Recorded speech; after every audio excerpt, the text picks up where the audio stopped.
As the inquest into the murder of Quackenbush nears an end, Jimmy Allen demonstrates to Haley, special agent, how it would have been impossible for the pilot flying the fatal ship to have committed the crime.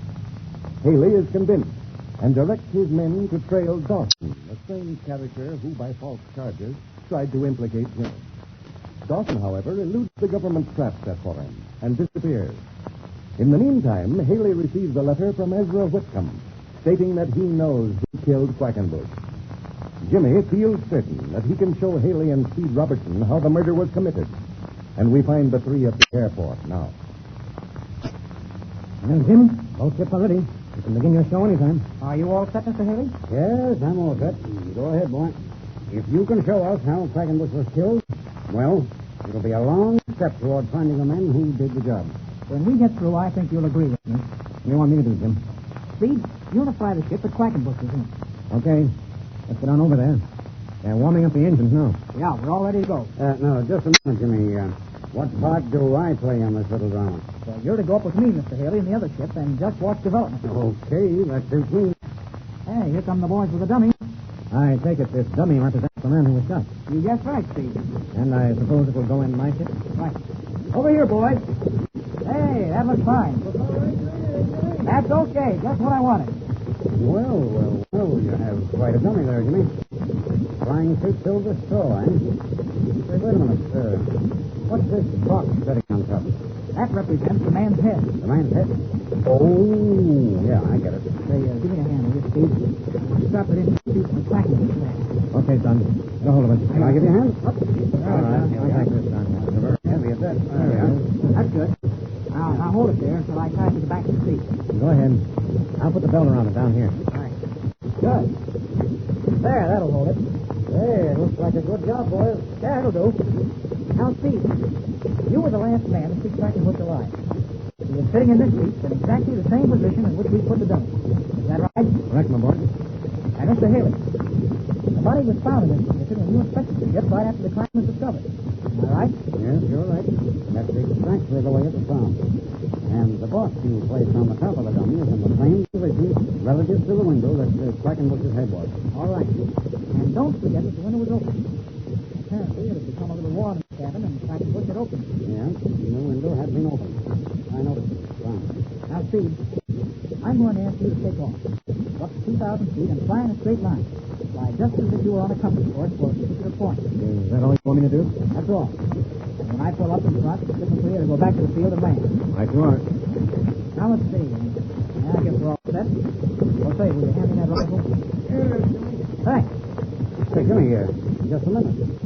Isn't that the rifle you borrowed from Major Blake? Yeah, this is the one. 30-30 is the same thing used in the killing. I'm beginning to see what Jimmy is up to now. Yeah, he puts a dummy in one ship, representing a man who was shot, and takes a rifle up in the other.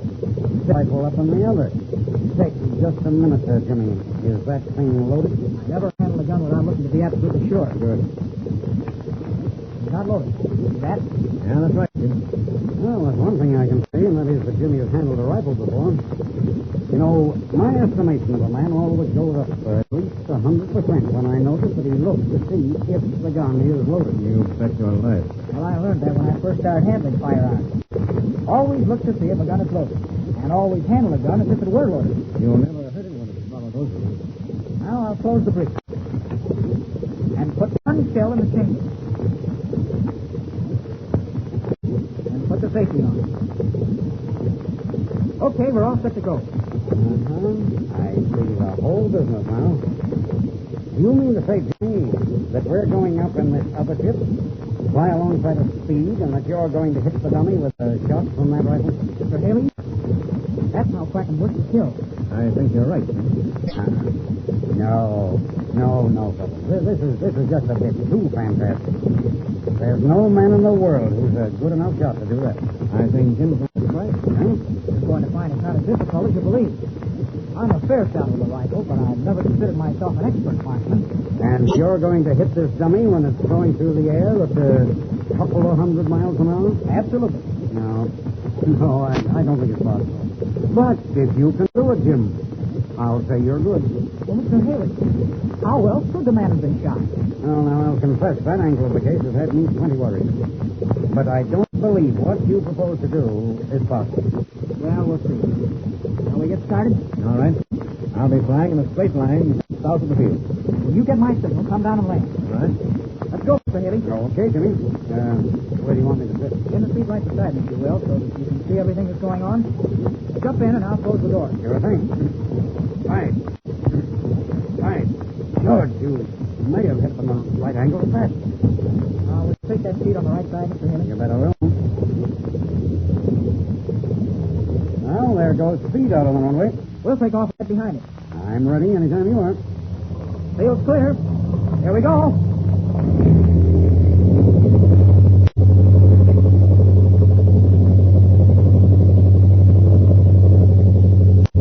There's that speed up ahead of us, isn't it? Yes, that's his ship. Hey, I'm learning plenty about aviation on this case, but I'm afraid in this instance you've hit upon an idea that's going to isn't going to work out. Are you going to see that it isn't as difficult as you think? Well, I'm from Missouri. You've got to show me. Well, I'm from Missouri, too, so it's up to me to perform. Now, listen, Jimmy, if you had a machine gun there, I'd say it was possible to hit a man seated in the cabin of another ship. You could spray enough lead over there so that one or more shots would hit him. Yes, and you can do it with a rifle, too. It's like speed flying along waiting for you. Yeah, we've reached the altitude I want. Now let's do a little play acting for a moment. All right. We'll pretend that I'm flying that other ship, and that the dummy in the cabin is Quackenbush. Okay. And that the box on top of the dummy is the fellow's head, huh? That's it exactly. Now, when the big Quackenbush was shot, the air was smooth as a mill pond, and I was flying a straight course so as not to lose 1 minute of time. Just like speed flying now, eh? Just like he's flying at this moment. Now we'll pretend that I'm the man who killed Quackenbush. I'm in another ship, flying along back of him with a rifle right here on the floor of the cockpit where I can reach it. Okay, go ahead. You'll notice that I'm back of that other ship and a little below it. Yeah? Which means what? It means that the pilot in that other ship cannot see this one. Eh? Huh? Oh, I get it. Now watch closely, Mr. Haley, because this is very important. Mm-hmm. At this moment, the other ship is about 200 yards ahead of us. Now, I advance the throttle a little to close up the gap between the two ships. Oh, I see what you're up to. With our increased speed, slowly but surely, we're pulling up on the other ship. And we're closing in on the side the passenger is sitting on. I get it now. The wing of the other ship prevents the pilot from seeing us. That's right. In aviation, we're in what is known as the other man's blind spot. He's sitting ahead of his wing and is prevented from seeing us because the wing is in the way. Yes, I can see that very easily. Now, we pulled up so that we're a little behind and below it. And we can very easily see the passenger who's seated next to that open window. Yes, we can see him without any difficulty. Or if he happened to be glancing back, he might see us, too. But we're far enough away so that he couldn't make out our exact movement. That's very true. Now, Mr. Haley, how far away from the other ship do you judge we are? How far? Oh, I'd say, between 100 and 150 yards. That's my guess, too. And I've eased the throttle back so that our speed is now exactly the same as the other ship. We're both making about 210 miles an hour. But our relative positions remain constant. In other words, these two ships might just as well be sitting on the ground about 100 yards apart. Why, George, this is amazing. Now watch this, because I'm going to move fast. My ship's spin to fly level, so I take my hands off the controls. This cockpit window on my left side is open. I reach down, pick up the rifle, release the safety, take the barrel out of the window, pull back the hammer. Now, that box is in my sight. You hit it! Good heavens! Oh, Jimmy, look! Speed's plane is exploded. The cabin, it's torn to pieces. Speed! The whole ship's torn apart. It's falling. That shot, it must have done something. Speed fell out.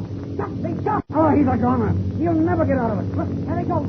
Oh, Mike, haven't seen your face. There, he's opening his chute. Oh, boy, on his pipe. Oh, he's saved. Great guns, I've never seen anything like that in my life. When you fired that shot, the whole ship exploded. You must have hit a gas tank. I couldn't. The speed is safe. Now the air above me fills the burning pieces of the ship. Wait, thunder. Look out, Speed. Put your chute. Why, that ship is going to hit you. Oh, this is terrible. Pieces of the burning ship are dropping down on his parachute. Look by the way, Speed. Oh, he can't do it too late. Look, part of it's already dropped on the chute. He sees it now. He's filling some air. Look out, Speed. You're going to slip right into another part of the wreck. Oh, the chute's on fire. Can't we do something, Jimmy? Great guns. Another piece of the flaming wreck is hitting. Chute smoking. Look at that big hole. Hurry. It's a blaze all over. Speed. My chute's gone. He's falling, Jimmy. He's falling.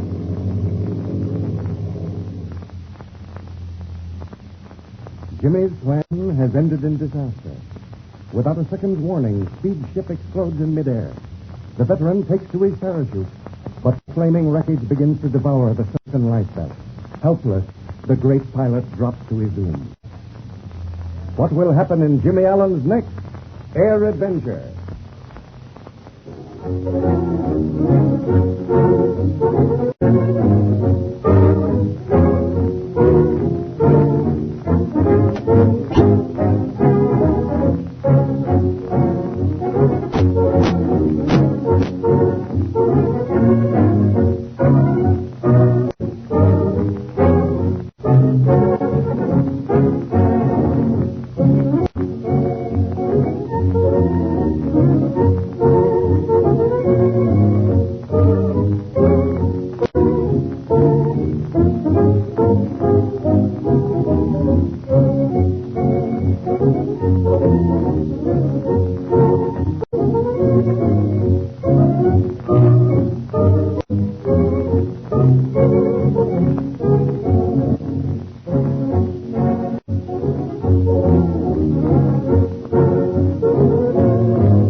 This program has come to you through the facilities of the World Broadcasting System.